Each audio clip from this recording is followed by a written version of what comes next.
Hello, and thank you for joining us. I'm Carrie Cordero of the Center for a New American Security. We've got a terrific conversation for you over the course of the next hour on centrism, foreign policy making, national security, and politics. This is in relation to a new book that is out called The Center Must Hold: Why Centrism is the Answer to Extremism and Polarization. I'm joined here today by a terrific group, Michèle Flournoy and Richard Fontaine, who really need no introduction to those of you who are familiar with the Center for a New American Security. But for those of you who are new to our virtual conversation, Michèle is the chair of the board of directors of the center. She is also the founder and managing partner of West Exec Advisors and former Undersecretary of Defense for Policy. My colleague Richard Fontaine is the CEO of the Center for a New American Security. He previously served in government as a former policy advisor to Senator John McCain. He also served in roles on the National Security Council, at the State Department, and on the Senate Foreign Relations Committee.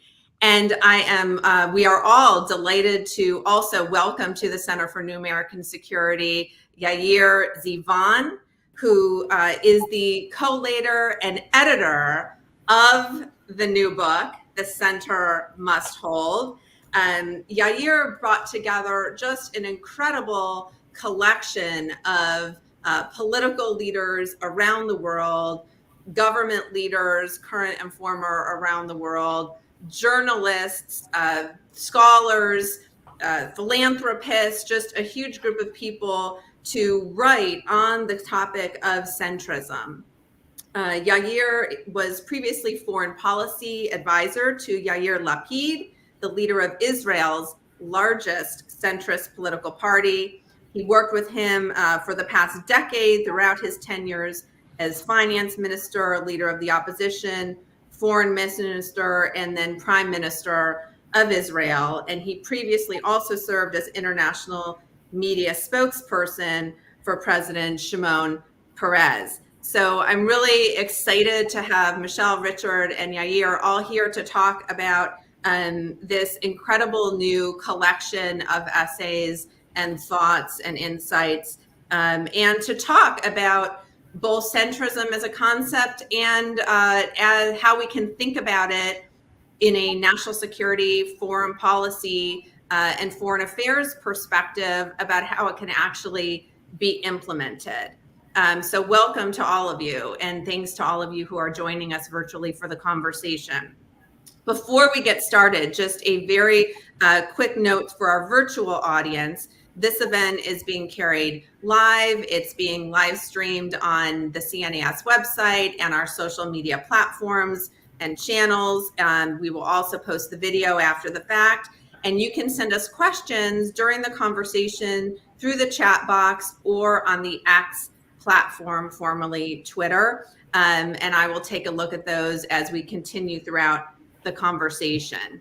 Yair, thanks for being here with us. Welcome.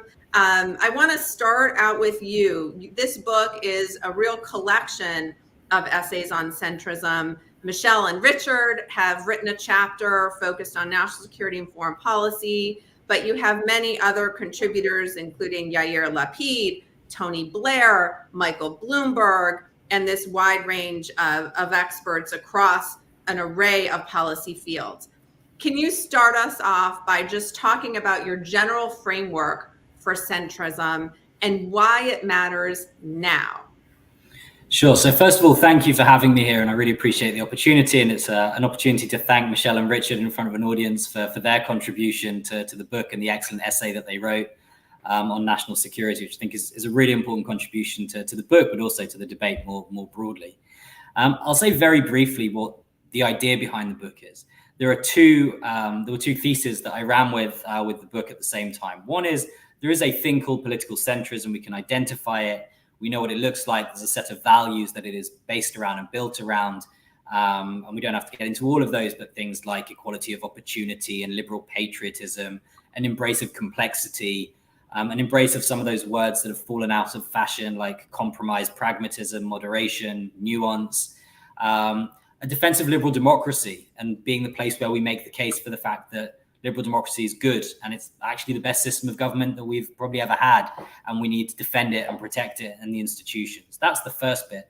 And the second thing is, if you feel like I do, that our societies are being torn apart by extremism and polarization and populism, then the answer can only come from the political center.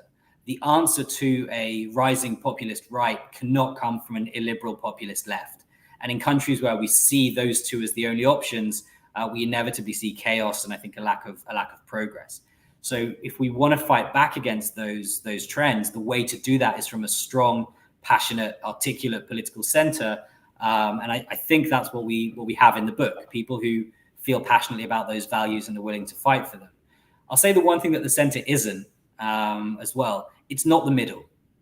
The center is the ideals and the values that we think should be at the center of our political system. It is not an attempt to split the difference between where the left and right happen to be at any time. In fact, it's the opposite. It's saying we are going to define what we think should be the core of politics, and now everybody else can respond to us and can draw where they go from what we're saying and what we're putting in at the heart of the political debate. The chase after, a middle point in politics is tactical. It's not a political idea, and I also think it's very rarely effective. And, it's interesting that you have it there, because one of the interesting things that I thought about your framework in the book is that by placing centrism as something other than extremism and polarization, you take us away from the framework of thinking things just in terms of right and left. It seems to provide an entire new framework. Can you talk a little bit about just sort of how that was, how you came to think about it in terms of extremism on one side and polarization versus right and left? Yeah, so it stems from a belief that I don't think I'm unique in sharing, that the big political struggle of the day is no longer between right and left, but between a moderate, pragmatic, passionate center and the extremes. And I'm not the first person to suggest that politics is a horseshoe rather than a straight line.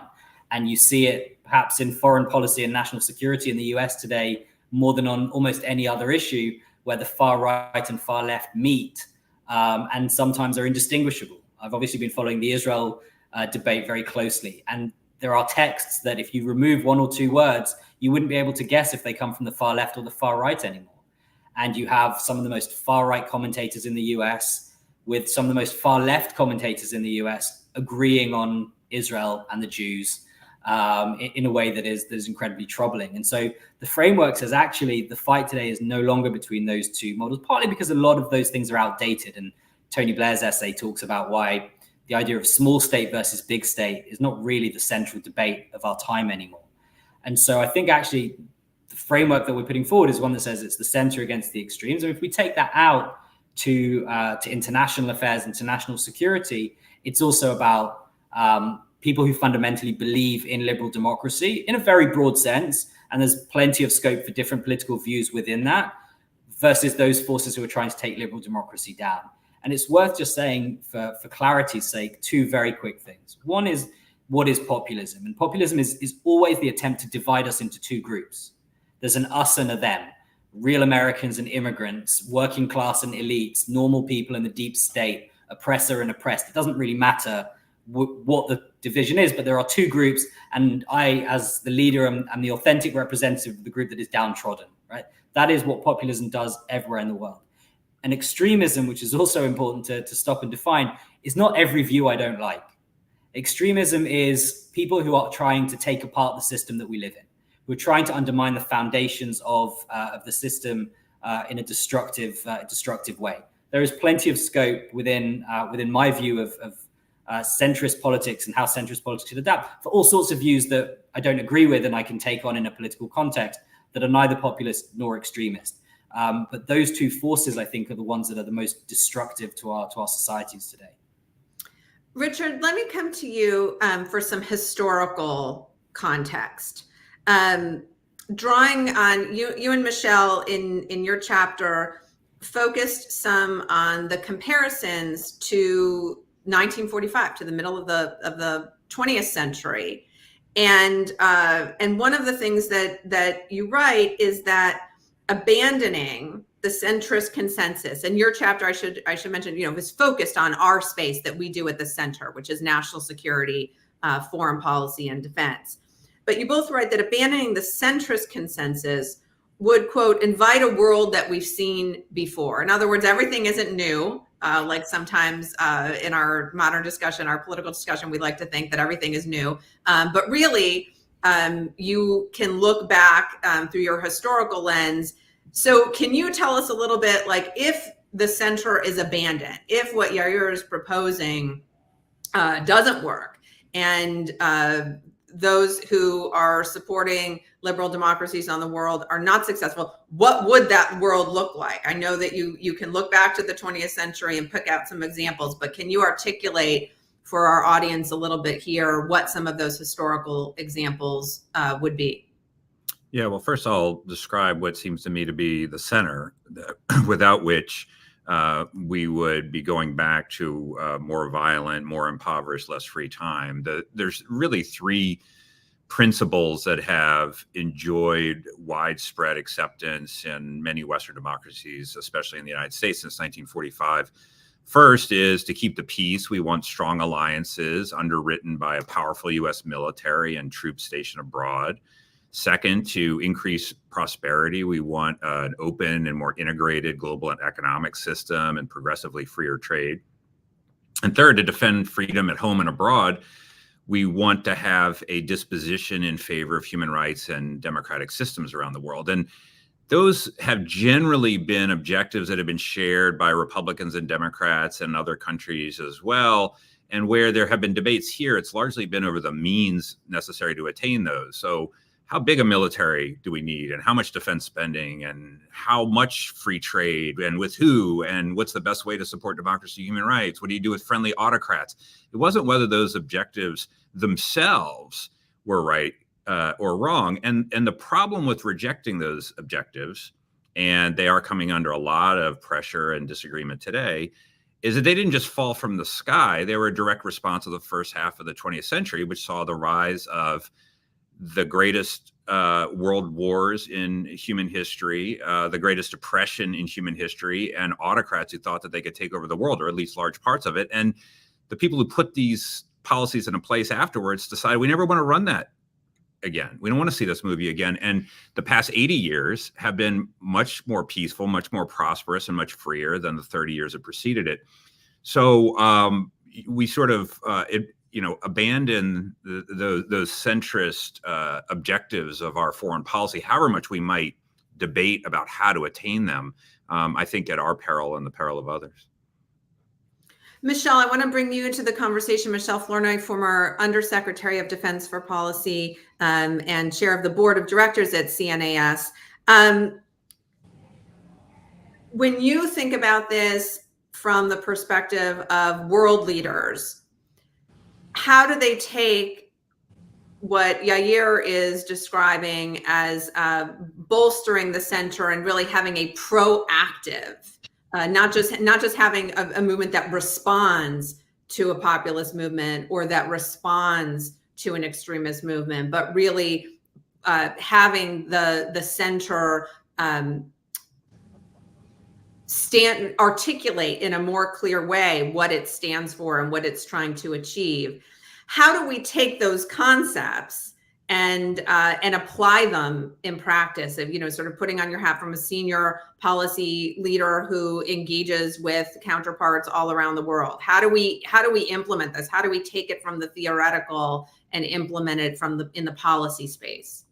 It's a great question. It's a hard question to answer, but I think we have to start with reminding people of the principles that Richard just outlined. I mean, I think those are now either taken for granted or in many quarters just forgotten. Our foreign policy and national security debates are so balkanized. They are issue debates.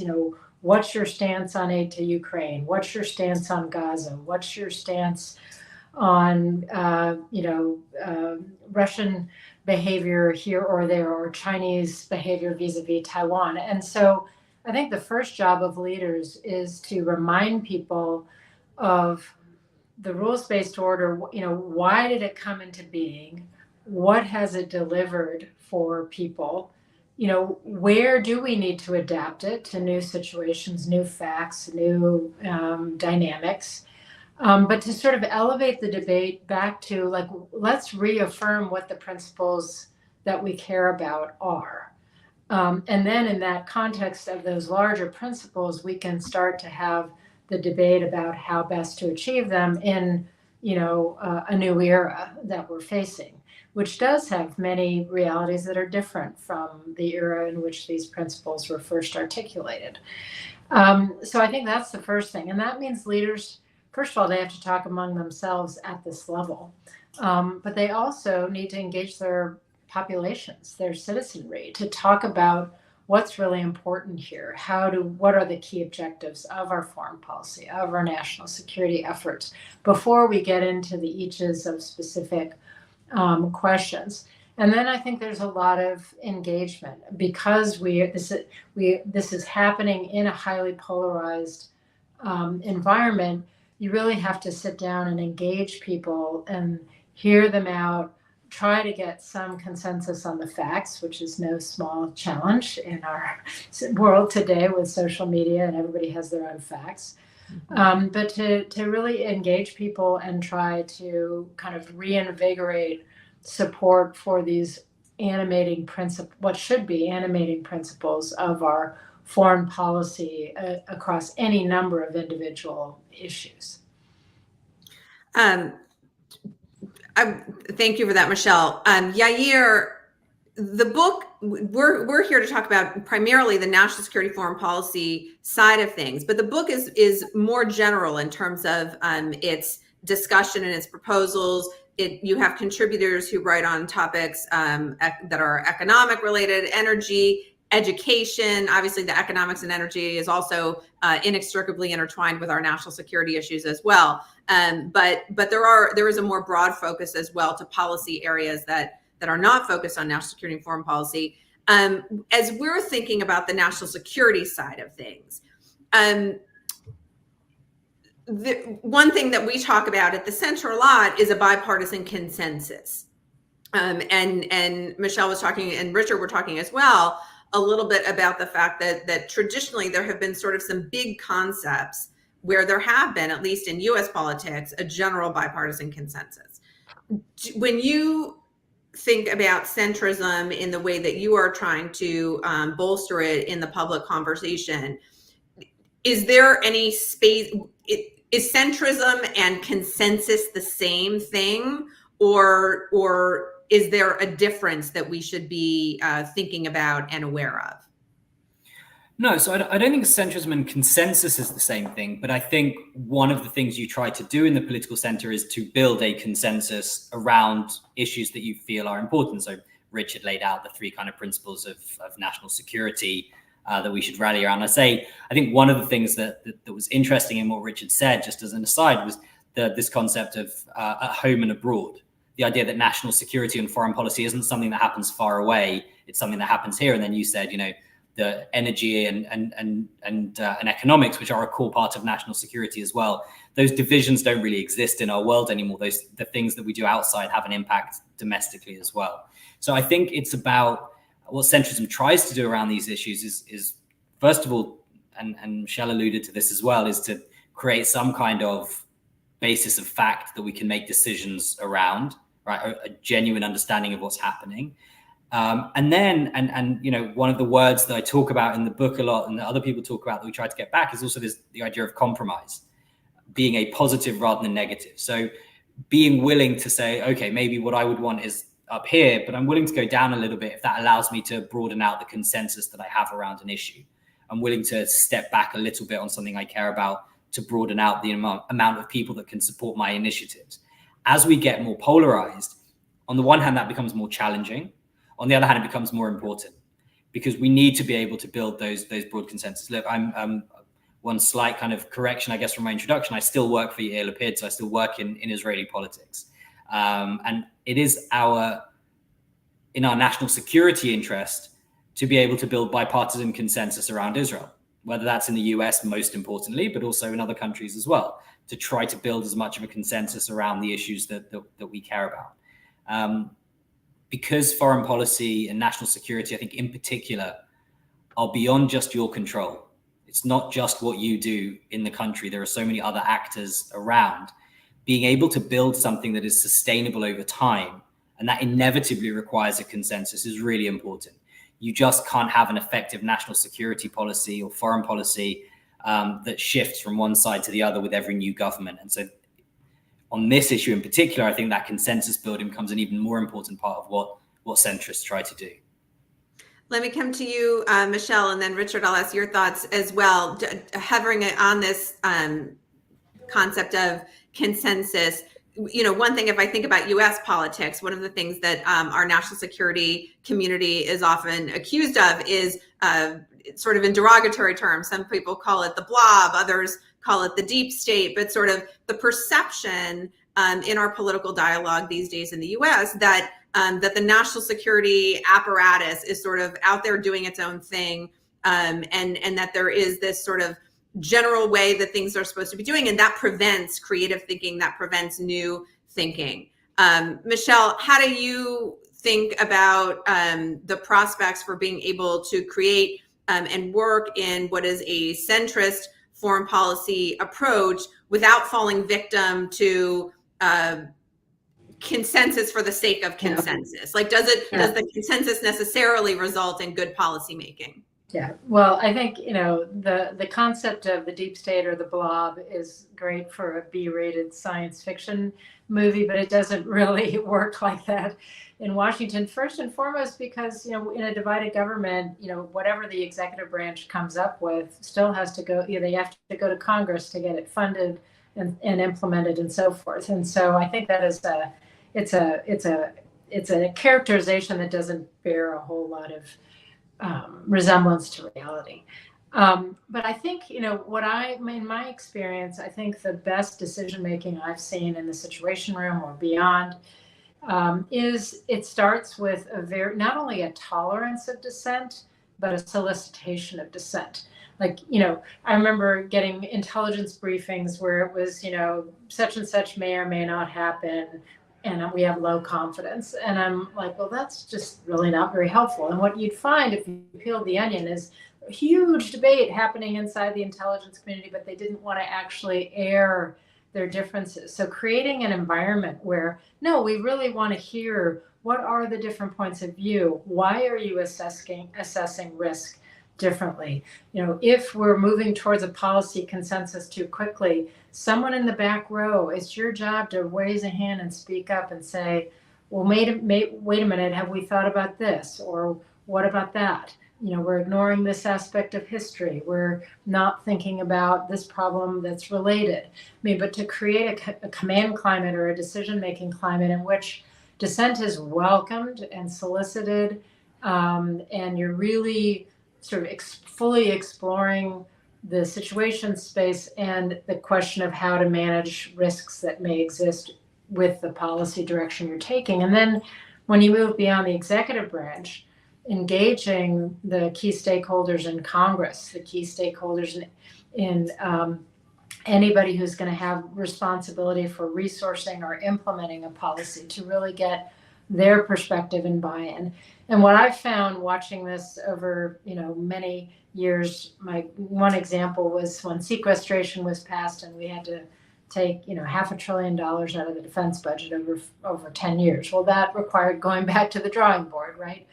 And when President Obama hosted a series of multi-hour discussions with the chiefs and the COCOMs and all the different stakeholders, if you create a process where people feel they are really, truly heard and they present their best case, and, at the end of the day, the decision reflects some of what they were saying, but not all, because compromises had to be made. More often than not, you will have people buy into that compromise as this is the best we could do for now in this situation or given the constraints. So I think it's incumbent on the leaders from the president on down to the cabinet and below to create that kind of environment where that dissent, that debate, that opportunity to bring different perspectives to bear, that is really, really critical to informing the kind of robust consensus that is likely to gain support and be sustainable. And I know I'm going on too long, but this point about sustainability is key. If you're going to try to avoid wild swings in U.S. foreign policy every time there's a change of administration, you have got to build some bipartisan support for the basic way forward, or else we are not going to be able to exert the kind of leadership and influence in the world that we seek to do to protect and advance our interests. I'm going to shift our conversation in a minute to a very current event, which is Prime Minister Netanyahu's visit tomorrow to Congress. But before I do that, Richard, at a general level, do you have any thoughts on sort of the bipartisan consensus, both here in the U.S. or developing centrist policies amongst our allies and partners? Yeah, first, I think on specific issues and questions, the boundaries of the debate among the foreign policy establishment are much wider than is often given credit for. I mean, the notion that there's a blob or a deep state or an establishment that only thinks one way on these issues is simply not accurate. Foreign Affairs does a periodic sort of poll of experts, and they'll ask a question like, do you think the Iran nuclear deal is right, or should we withdraw troops from Afghanistan, or what should policy toward Israel and Gaza be, or whatever it is. If there's a blobbier thing in the world, I don't know what it would be. And the answers are all over the place. I mean, there's a few issues which you can get some sort of consensus, but these are core foreign policy issues, and there's a lot of different opinions. Again, because the overall objectives of our foreign policy have been relatively consistent for a long time, but the means and the specific policies necessary to attain them are always under vigorous debate. That said, it's not always good to have some bipartisan solution. You can identify bipartisan consensus that went the wrong way. The 1964 Gulf of Tonkin resolution had widespread bipartisan support. Only 2 senators voted against it, and yet that was the spark for the Vietnam War. The 2002 authorization for the use of military force against Iraq had general, at least in the Senate, bipartisan support, and so on. I like the way that Steve Hadley and Madeleine Albright put it when they said, bipartisan policy is not always successful, but almost every successful policy has been bipartisan. In part for the reasons that Michèle just said, which is if you want it to stay, you're not going to be in power forever, one party or the other. And so you want to sustain it, then you have to have some support. If you want to get through Congress, you usually have to have at least a modicum of bipartisan support.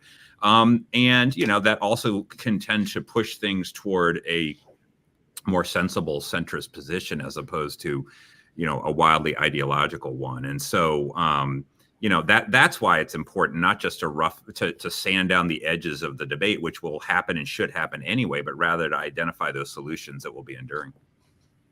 Okay, so let's try to put this into practice a little bit, because we've got a major world event that is based in Israel, and we have as our center colleague Jonathan Lord, who is our resident Middle East expert, writes into the chat, Prime Minister Netanyahu is addressing a joint session of Congress tomorrow.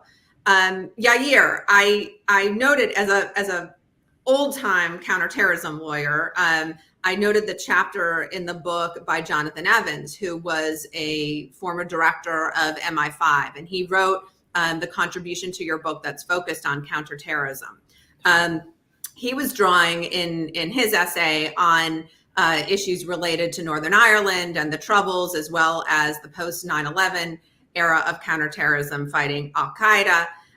But it was interesting to read this chapter in a post October 7th world and think about, okay, then if we're what should we expect the Israeli government to be thinking about, both in Prime Minister Netanyahu's address, but also how do you, Yair, think about what would be a centrist policy that addresses the ongoing war, the attack by Hamas, keeping in mind that here we are 9 months later, and there are still hostages that are being held. And there appears to be, based on the ongoing keeping of those hostages, a real indifference on the part of Hamas to the plight of the people that they purport to stand for. So Yair, can you talk about what would be the vision for a centrist policy as it relates to this ongoing conflict? Sure. Look, it's an enormous question.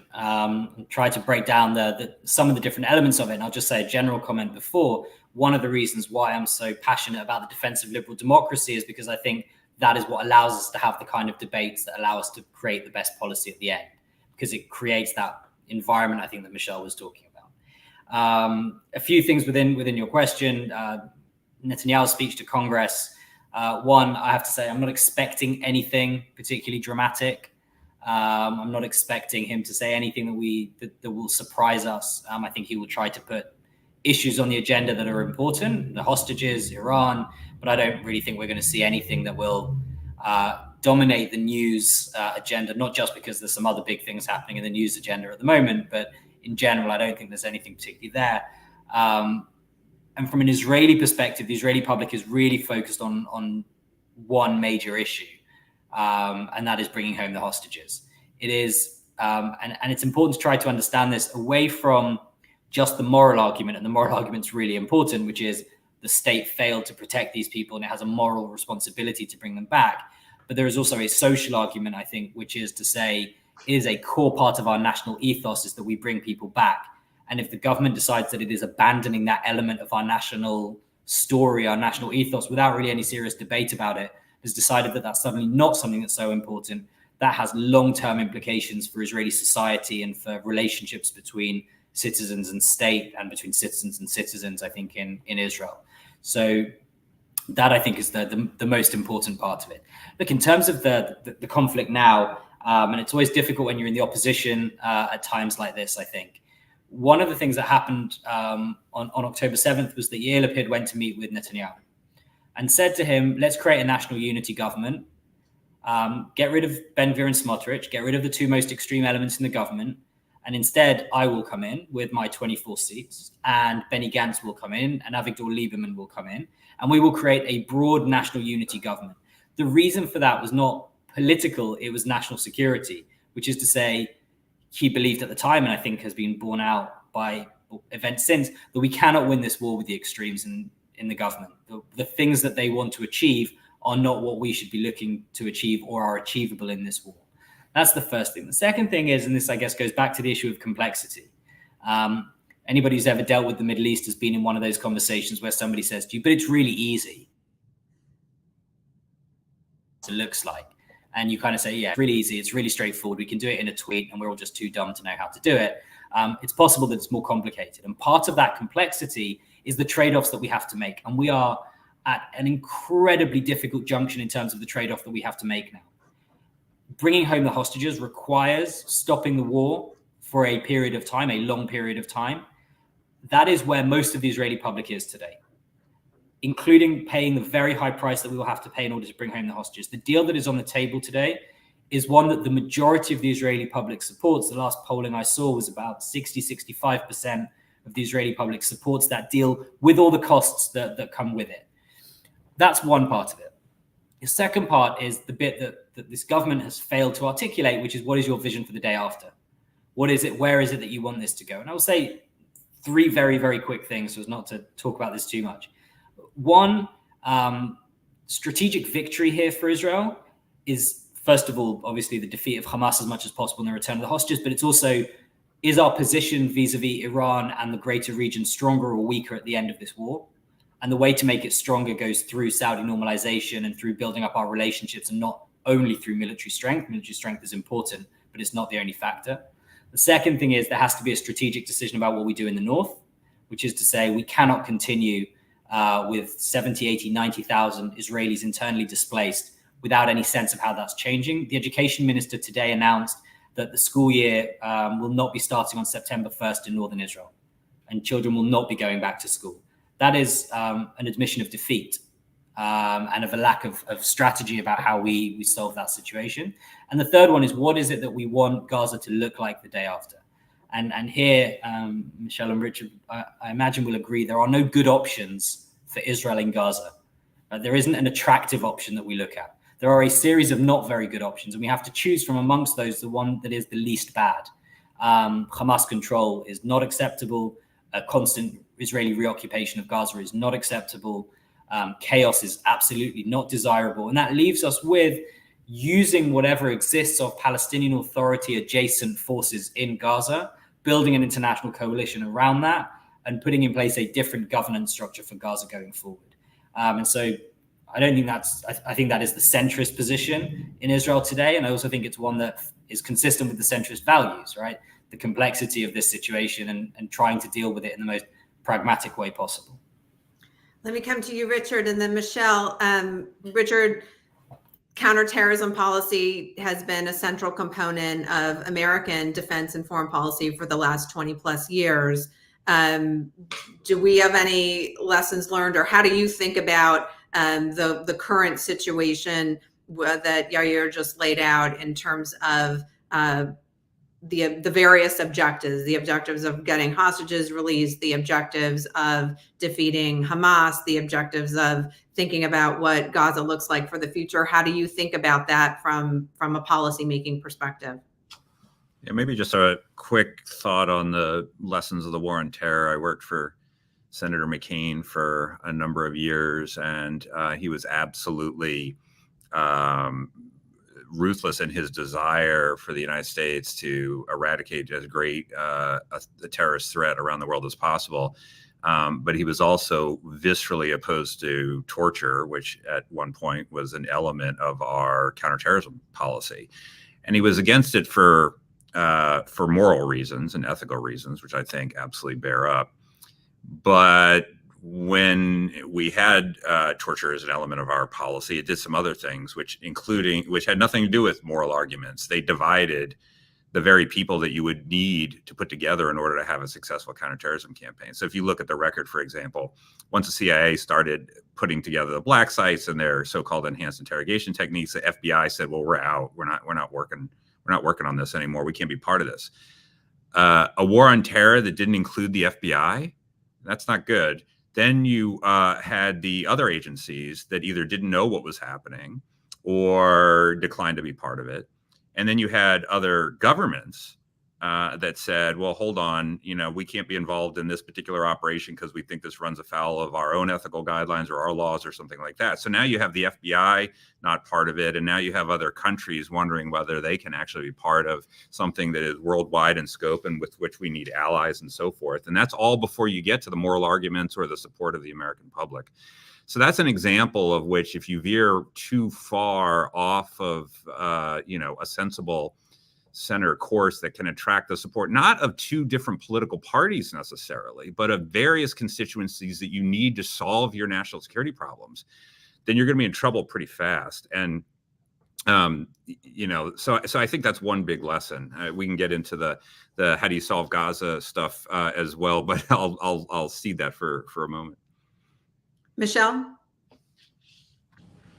Yeah, I mean, I think rebuilding a centrist approach on this will be very challenging. I spent a good deal of my time as Undersecretary of Defense, helping Israel strengthen its own defensive systems with Iron Dome and various other projects. But I think if you step back and look at the way in which the Israeli government has prosecuted this war, I think it has lost ground substantially in terms of its international support, in terms of bipartisan support inside the United States. And also, I think from a counterterrorism perspective, has potentially radicalized a whole new generation of Palestinians. And so I think this is a really hard one to recover from, but I absolutely agree with the components that Yair has laid out. That's, getting the hostages back, dealing, with Hamas long term, and having some plan for the day after in terms of how do we start to rebuild Gaza and create governance there. And, I think there's a lot of bipartisan consensus in the United States and in Israel in support of further normalization, expanding the Abraham Accords to include Saudi Arabia. But if you listen to Saudi Arabia and you take them at their word, they are not willing to go down that road unless there is a more enduring solution for the Palestinian people and some kind of two-state solution. So that is this is a really tough situation in any case, but I think the way in which the war has been prosecuted has in some ways made it even more difficult to come out of. So this issue in particular and how to design a path forward is among the hardest national security issues that exist in our environment today. Okay. Yair, let me approach it from the perspective of something that you describe in the book, which is sort of gets at the how.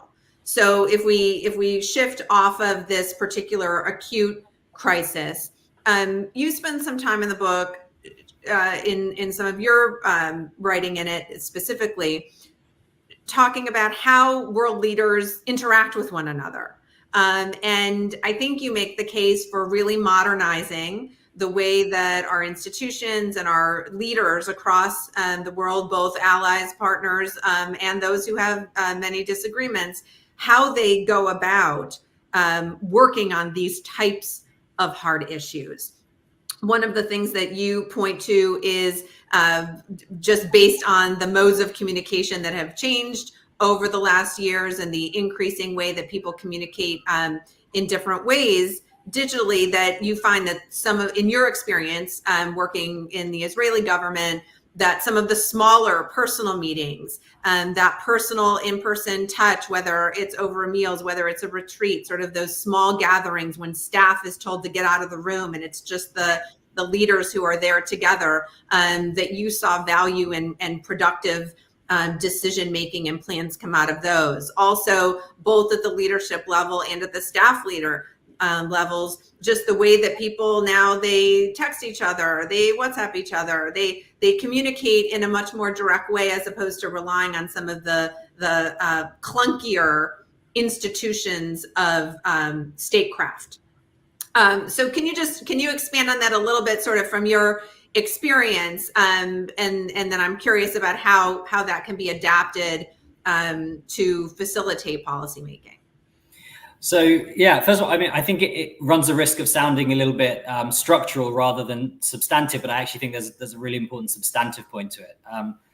Michelle, Richard, myself have all worked at staff level at very different levels. I'm not making the comparison with some of the stuff that they've done already, but one of the things that's really difficult for staff is to say, actually, maybe we should let the principals do their job and have some faith in them that they know what they're doing. And some of the problem with the institutions of international relations is a pace that isn't appropriate for the modern world. That just is too slow and too clunky, like you said. And from my experience during our time in the foreign ministry and the prime minister's office and beyond, a lot of the best stuff happened when Yair Lapid spoke to people directly and didn't wait for an ambassador to put in a request through a chain of command, through a foreign ministry or a State Department that went up, and 2 weeks later we had a phone call about something that was not relevant anymore. And I give the example in the book of the Negev summit, which we did when we were in government, which I was involved in planning. And I think it's also important because it creates the connection between the two elements of the infrastructure. We put together a summit where we had the Emirati, Bahraini, Moroccan, Egyptian, Israeli foreign ministers with the American Secretary of State all together in one place. And we did it in about 4.5 days. I'm relatively sure that there is not a bureaucracy in the world that would be able to do that. And the reason it was possible was because Yair Lapid picked up the phone to Sheikh Abdullah bin Zayed in the United Arab Emirates and said, hey, what do you think? And then to the Bahraini foreign minister, and then to the Moroccan foreign minister. And we were able to do that around all the kind of normal structures. I will say there's absolutely no way we would have been able to put it together without all the support and infrastructure that comes from the Israeli Foreign Ministry, the State Department, and everybody else's ministries as well. You can't do it all through informal communications. You can't build long-lasting infrastructure. But what I think I took away from the Negev Summit, as I think was the most important part of it, was one of the things that we insisted on was that the opening night, we would put the 6 principals in a room and we would close the door and they would have dinner and we wouldn't disturb them. And senior staff would sit outside and network, which is great for us as well, and build relationships, which is important. And we would just let them get on with it. And 2 things happened that night. The first was that there was a terror attack in Israel. And the 6 of them being together allowed them to come out with a joint statement condemning the terror attack, which was critical because to have Arab foreign ministers in Israel and not have them condemn a terror attack would have derailed the whole thing. And they were able to do that quickly, much more quickly and efficiently, I suspect, than if their staffs had to come together to draft language and everybody had to go home and approve it with people. So that was the first bit. And the second bit was they came out of that meeting about 2.5 hours later and said to us, right, here's what's going to happen tomorrow morning. Here's what the multilateral meeting is going to look like. Here are the 6 working groups that we're going to create out of the Negev Forum. Here's how the summit is going to become an annual forum. And actually, we found that when we put them in the room and we let them just talk, they were really able to do that. The I2U2 format, which exists, the Quad, was also created in a similar informal dinner environment as well. So I think it gives us an ability to create more dynamic and more effective policy. I think that's the kind of stuff that I talk about in the essay on foreign policy. It's difficult because it's taking an outdated bureaucracy and asking it to move more quickly. But the answer also comes in having respect for what the benefits of that bureaucracy are, which is an incredible ability to put meat on the bones and get things done that can't happen just through those informal communications. So building on the concept of sort of technology and how it's facilitating some of the more direct communications as well, I'm going to come in a minute, Richard, to you with a question related to technology and national security policy making and this issue of centrism. But first, Michèle, I want to stop with you, having served in senior leadership positions. How does Yair's focus on being able to build this centrist policy making through some of these more informal mechanisms, does that resonate with you as a senior policymaker? It absolutely resonates. One of the practices we had in the Obama administration, and I think other administrations have had this too by calling it by different names, but every week or every other week, the core deputies, usually the OSD rep, the Joint Staff, State Department, and the Deputy National Security Advisor, we would just meet and have lunch, and we rotated around different people, sharing who's hosting. And we would just talk about sort of what's on the agenda, where could we just clear the brush ourselves, just like let's agree on something and get it done or task it or what have you, and where did we need to actually bring it to the formal National Security Council process. If you try to bring everything through the formal National Security Council process, you will die of the weight of it. You will never leave the Situation Room and you won't get nearly as much done. So it was really just being able to meet and informally say, are there any issues here, or is there basically comfort and consensus across and we're just willing to go ahead and move things forward, or we're willing to let the State Department lead and DoD will support. We don't need to come up with some formal thing about it. It really, that clearing of the brush so that we could focus the formal mechanisms on the most important and toughest issues, that was really, really helpful.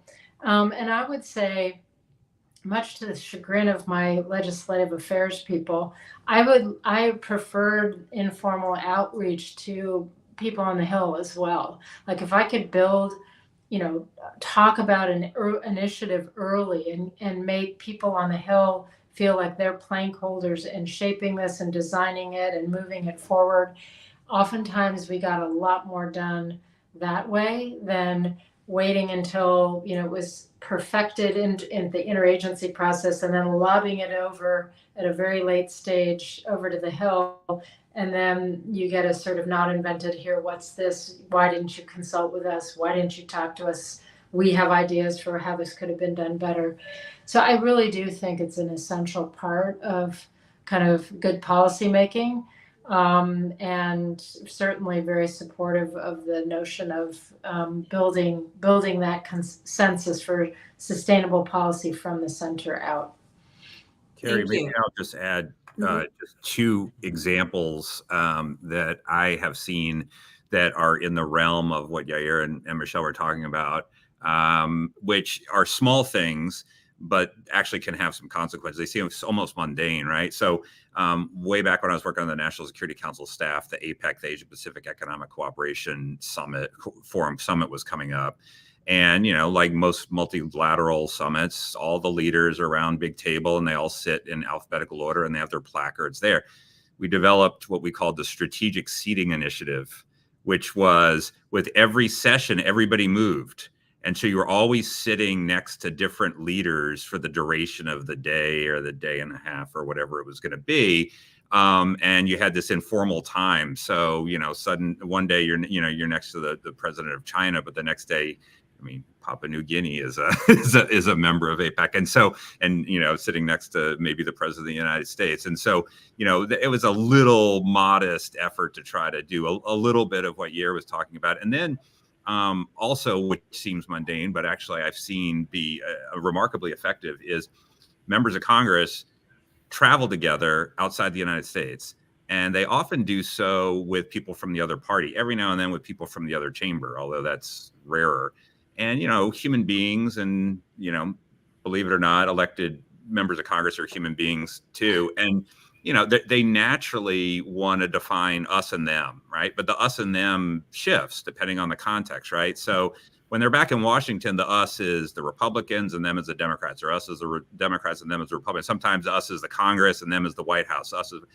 They get abroad and it's like turning a switch. The us is we Americans, and the them is the foreign groups or people that they're meeting with. And that's not to say it's adversarial. Sometimes it's in support and in friendship with the group, but it immediately broadens the horizons of their identity. And so, and they spend so much time together, they start thinking about, when we get back to Washington, we should do this together. We should do that together. We should do this other thing together, stuff that would not have occurred to them had they not done this. Now, in full disclosure, a decent proportion of those things fall away when you get back to Washington, but not all of them. And so, at some point, there'll be a study that looks at, how many legislative proposals or initiatives came from, a meeting, a dinner with vodka, in some foreign capital, or, on waiting for the plane to take off somewhere or something like that. But it's significant.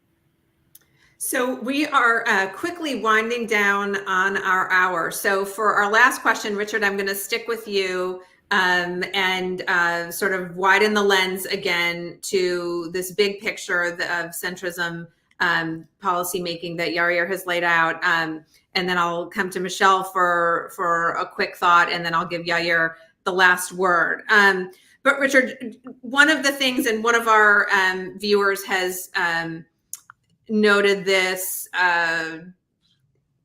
from James, who's watching, that it's difficult to make the concept of centrism sound flashy, or it's hard to sort of develop a excitement around something that doesn't hover in the ways that populism does on one end or extremism does on the other one, and preying on people's fears, getting at the issues that they have the most anxiety about. The extremes can play on those types of emotions and fears and personal situations. Centrism sort of lacks that, or it can lack that rhetorical flourish or appeal. So Richard, how can we think about developing national security, foreign policy, centrist policies in the national security space that are pragmatic, but that also garner public support? What are some of the key ingredients for being able to get the public to be behind this approach? And I'll start with Richard. Yeah, when you talk about centrism or pragmatism, it immediately suggests sort of a banality, a sort of watering down of differences. I thought at one point of writing a book, a a pragmatic manifesto for national security, and someone assured me that with a title like that, it would never sell. Now, I think Yair is got a spicier title to sort of frame things, and his book is doing well. But, you know, if you said, it's like saying, you know, oh, you're single, would you like to meet this guy or this woman? You know, they're very nice, right? Or they're very sensible or something. You know, oh, well, that's not exciting. You know, so centrism is often seen as wimpish and boring and technocratic. And, oh, yeah, no, even if that solution's right, no one's going to get out of bed and fight for it because they're not attracted to that, when they have these vivid alternatives that are so highly emotional and motivating on the edges. But honestly, that I think is in the abstract. I mean, what is it that we're really talking about? And I get back to the objectives, I guess, that I started with. I mean, we're talking about peace and security and the prosperity of our population and freedom. If you can't get out of bed for that stuff, then you might as well stay there all day, frankly. And it's how we communicate these things and what the best path to achieving those things are. And frankly, we live in a world where we have major powers that don't want to see us enjoy those kinds of things. So, I mean, to identify the best solutions to obtain those objectives in a world where others don't want us to me at least, seems anything but wimpish and boring. But I work at a think tank too. So.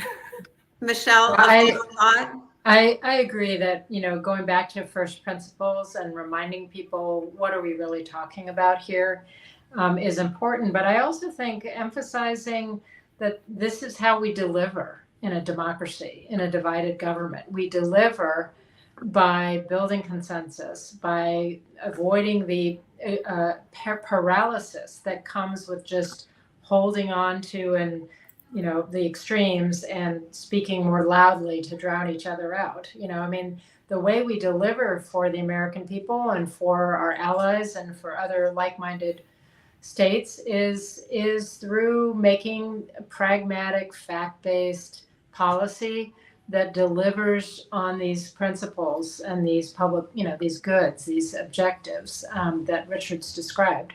And so I think that's the case we have to make. And I'm sure there's some, you know, next gen folks who can come up with some snazzy social memes that get people more excited about some of these ideas. Yair, a final couple thoughts? Yeah, look, I think that there are two things I would say broadly about it. The first one is, and talk about it in the book, about this idea of the politics of hope, which is to create a positive vision that people can get excited and rally around.